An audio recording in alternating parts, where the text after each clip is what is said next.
ಅಂತವ್ ತಂಗಿ ಈ ಮಗ ಬೆನ್ನ ಹಚ್ಚಂದ್ರೆ ನೀವು ಹಗಲಂತ ಕಳಿಸ್ಕೊಂಡ ಎಂತ ತಗೊಳ್ಳೋದಾರಪ್ಪ. ಆ ಬಾಬಾ ಬಾಬಾ ಇವ್ರು ಬಂದ್ರಪ್ಪ.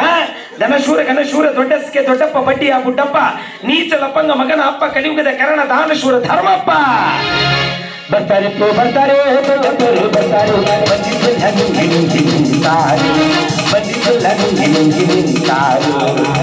ಇವ್ರ ನಮ್ಮೂರಿಗೆ ದೊಡ್ಡ ಮನುಷ್ಯರಪ್ಪ. ಬಡವ್ರ ಬಗ್ಗೆ ಬಹಳ ಕರಣೆಯಪ್ಪ. ಆದ್ರೂ ಇಂಥವ್ರಿಗೆ ಜಲ್ದಿ ಸಾವು ಬರಬಾರ್ದಪ್ಪ.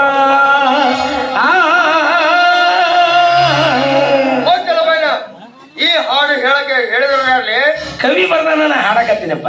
ಯಾವ ಸೀಮಿ ಕವಿ ಅವ? ಹಾಸನ ಜಿಲ್ಲೆ ನರಸಿಕೊಪ್ಪಿ ಅಂತಪ್ಪ. ಈಗ ಬಂದು ಶರವಣೆ ಮಣಿ ಮಾಡ್ಯಾರಂತಪ್ಪ. ಅವನ ಹೆಸರು ಕೃಷ್ಣಮೂರ್ತಿ ಅಂತಪ್ಪ. ಅವ ಬರ್ದಂಗ ನಾ ಹಾಡಾಕತ್ತೀನಪ್ಪ. ಇನ್ನೊಂದ್ಸಲ ಈ ಹಾಡು ಹಾಡಿದ್ದೆ ಅಂದ್ರ ಹೇಳಿದ್ರು ನೇಳ ನೇಳ ಹೋಯ್ತ ನನಗಿನ್ನ